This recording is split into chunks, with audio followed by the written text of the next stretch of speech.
Buenos dias, Ben, and thank you for joining us today at Business Spotlight Series. Today, I'm excited to introduce Ben Dickenson, CEO of Theatre Hullabaloo.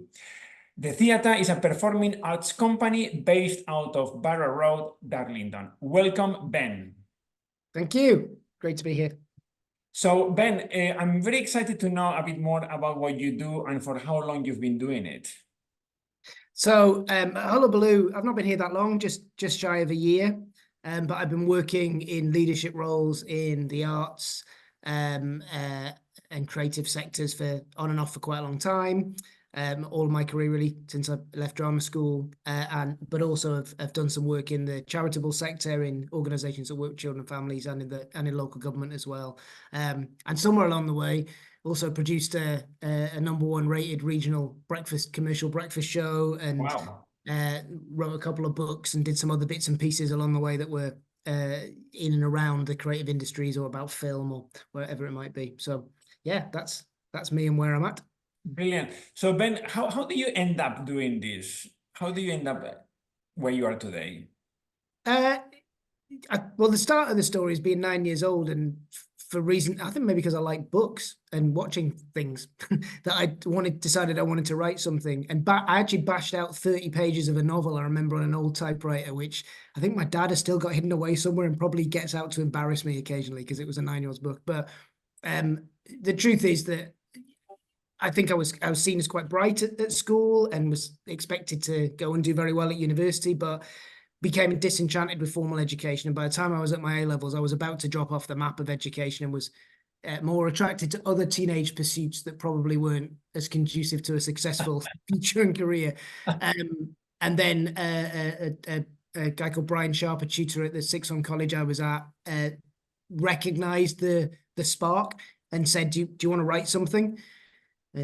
What do you mean write something? Do you want to write a play and we'll put it on at the college? We'll produce it for you. And I was like, okay, I'll give that a go. That play ran, sold out over several nights, won a couple of awards. And I thought, okay, I can do something here. There's something I can do.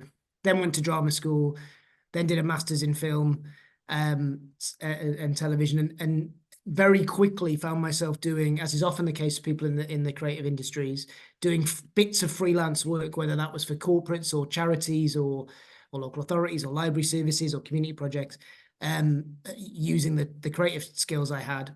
But nearly all of those, I found very quickly, I fell into managing those projects, overseeing the budgets, recruiting other staff, doing the strategic bit of thinking to make them into things that were greater than the sum of their parts. And over time, that evolved into being the leader of various organizations and projects, or being asked by people to come and take responsibility for the business leadership of a particular charity in a particular area, or come and executive produce our program in this region that we want to do in creative and cultural organizations. And then I think at some point you kind of go, you want to be your own master, not other people's masters. I think that's quite important, but your own master, and be the person who's awake in the middle of the night, worrying if all the decisions are right, and accountable for everything, responsible for everything, but probably only doing about 10% of it. And that's where I end up at Hullabaloo. There's also something about values, though. The organisation I'm at now is a business and a charity. It's driven by charitable objectives that are, we believe, every child is inherently creative. They have a right to fantastic creative experience with their families. We think people are better for each other when they're doing things creatively, parents and children together, or carers and children together.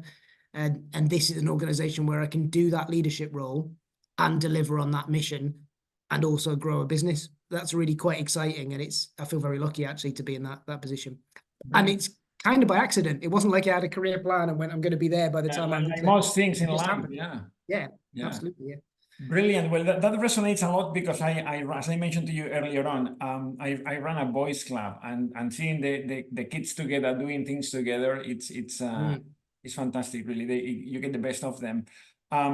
You mentioned that. So is that how you discovered your talent in writing, when somebody challenged you to do something because they thought you were good at it?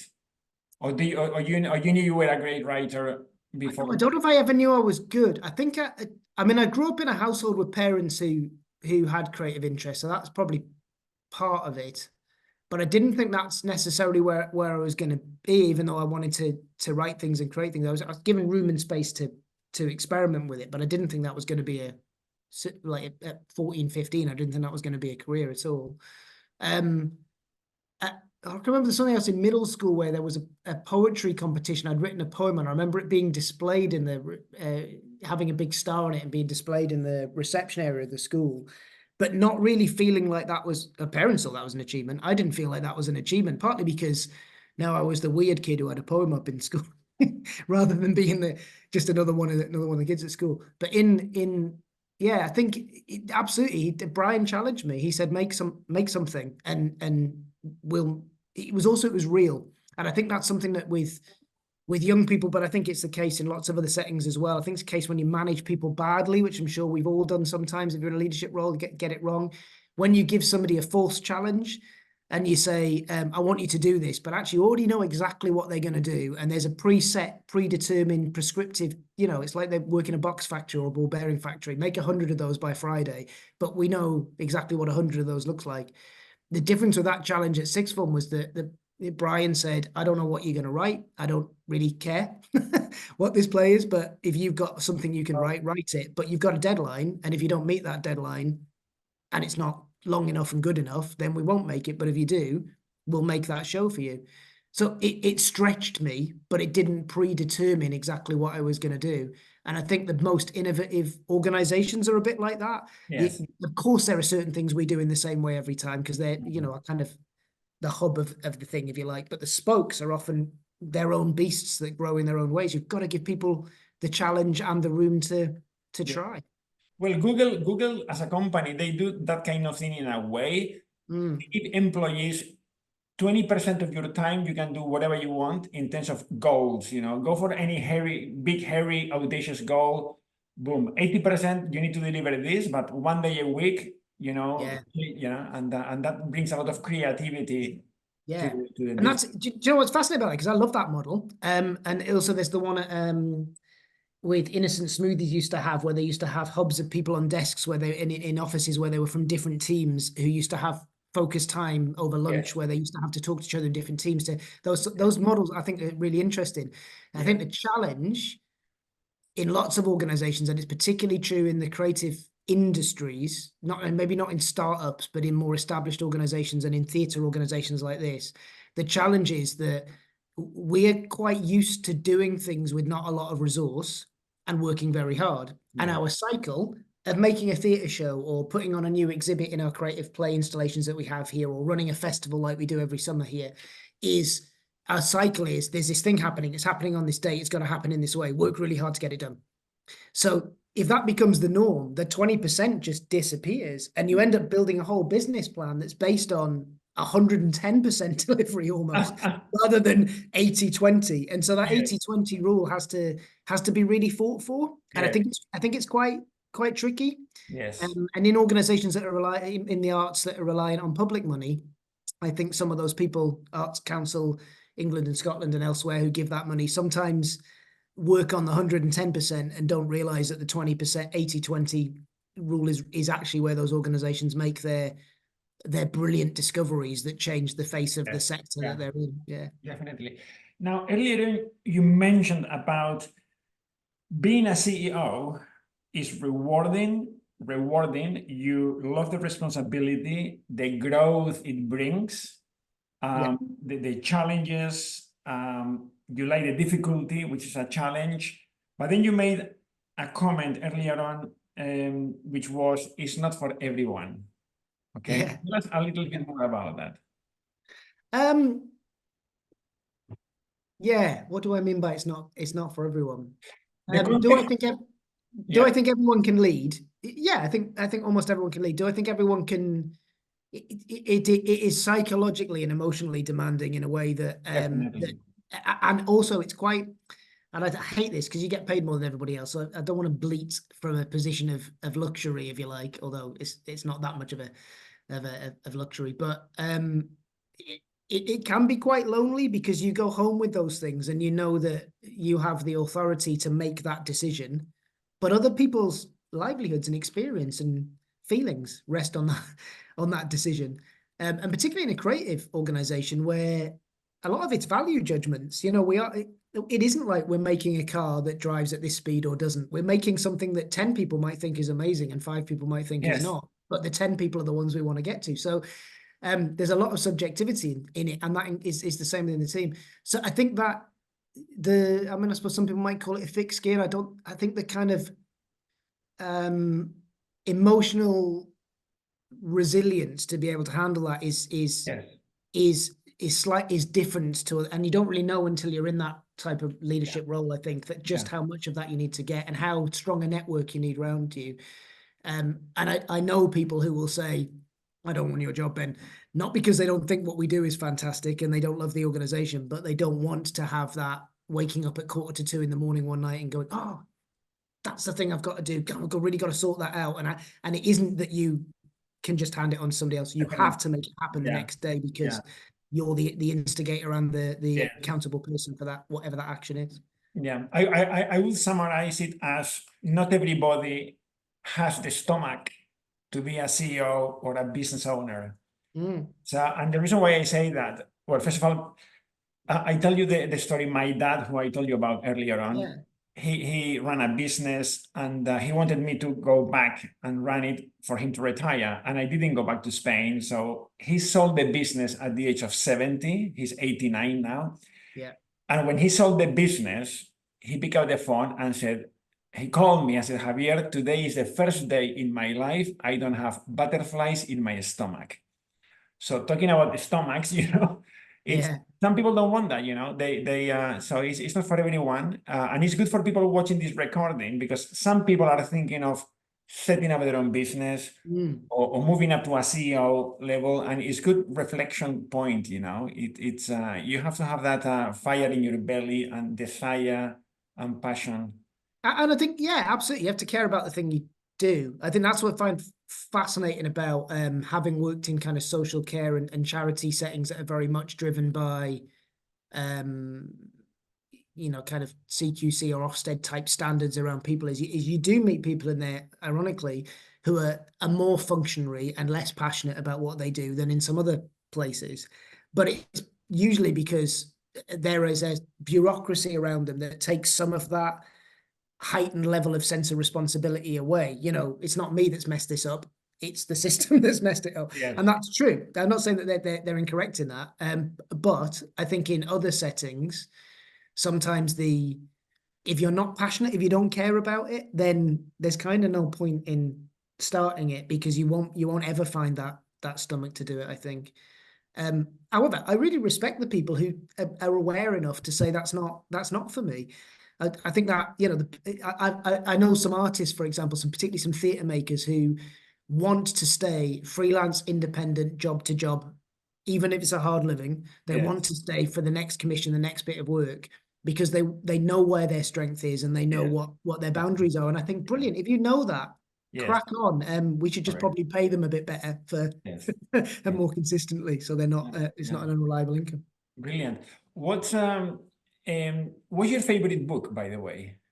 What favorite book you have? Good question. That changes because I read a lot of different things. I think that probably my favorite book at the moment, but it's only because I just started reading it and I might change my mind partway through, is Will Smith's autobiography, bizarrely, because I got that for Christmas. Okay. And a secret, is it secret? It's not even a secret. Growing up with a Fresh Prince on telly, secret Will Smith fan. Not quite sure about him slapping another American celebrity across the face on stage at the Oscars. That maybe not, but there's something about I love digging into people's stories. I love podcasts where you hear the real story of somebody's development and the learning from it. I suspect by the end of his book, it might not be my favorite because it might feel like he's turned every experience into his life into a major learning point, and maybe it's not. But at the moment, that's my favorite. I'm trying to think, is there a historical one that I've read in the past that's my favorite? There's a book by Jonathan Coe called The Rotters Club, which is about the 1970 family experience in the 1970s.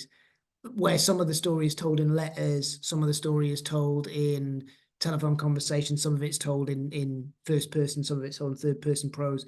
One which I really like. And maybe it's because it reminds me of being a young child in the late 70s. It's probably that nostalgia. But yeah, that's a great book. And you mentioned podcasts. What podcast do you listen to? Oh, loads. So I'm slightly addicted to The Rest is Football, mainly because as a massive Newcastle fan, hearing Alan Shearer swear at Gary Lineker and Micah Richards on a couple of times a week is quite funny. Also, he went to my school a few years ahead of me, so that's more funny. But I really like the High Performance podcast. Yes, I listen to that. Yes. Yeah, sometimes I can't quite get into it depends on who the person is, but I like the approach of drawing some lessons and the questions. I quite like Diary of a CEO, except when they're 3-hour episodes, then I struggle to find the time to listen to it all in one go.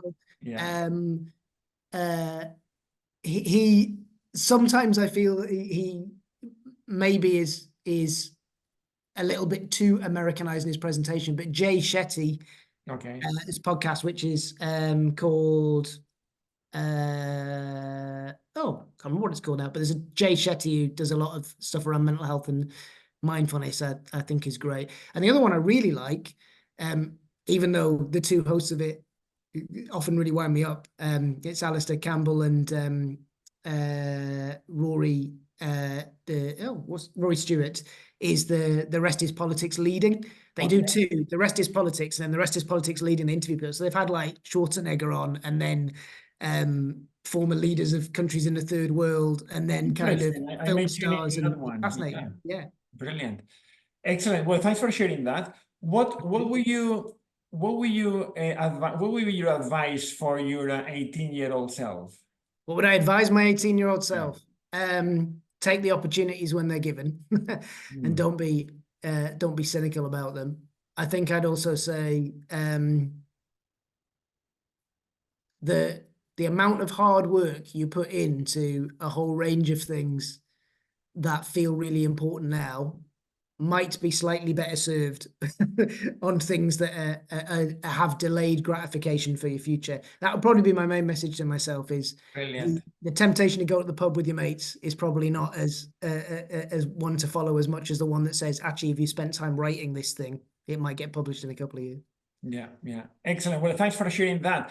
Before we wrap up, Ben, do you have any news about the theater that you want to share with the people watching this recording? Yeah, so we as a theatre company, the theatre organisation, and running a venue, obviously what you'll see on our website, which needs updating, is a whole range of stuff around our performance programme work. But the bits of work that are really growing are our play programmes for children and their grown-ups.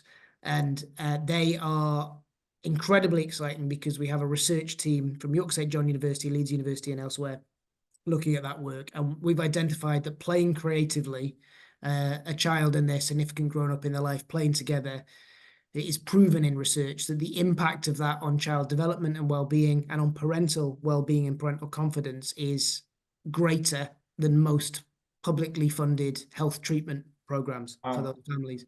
So we're in the position now where we might be in Parliament, we think, for hosting a Westminster Hall debate sometime in April to try and influence the manifestos of the parties for the general election to make creative play for children a universal entitlement. It's not without cost, obviously, because those programs still need delivery. But that's fantastic, because that's the opportunity for our charity and business to potentially influence work by other people that we may never see, but that fundamentally changes lives. So yeah, if I can leave people one thing, it's play with your children, play creatively, and try and make sure that entitlement's there for everybody, because it changes lives, and it's a lot cheaper than putting people on medication. Yeah, that definitely. Well, Ben, thanks for sharing that. And it's been a real pleasure to have you join us today at Business Spotlight Series, and for sharing your experience, wisdom, and candor with us today. Thank you so much. Thank you.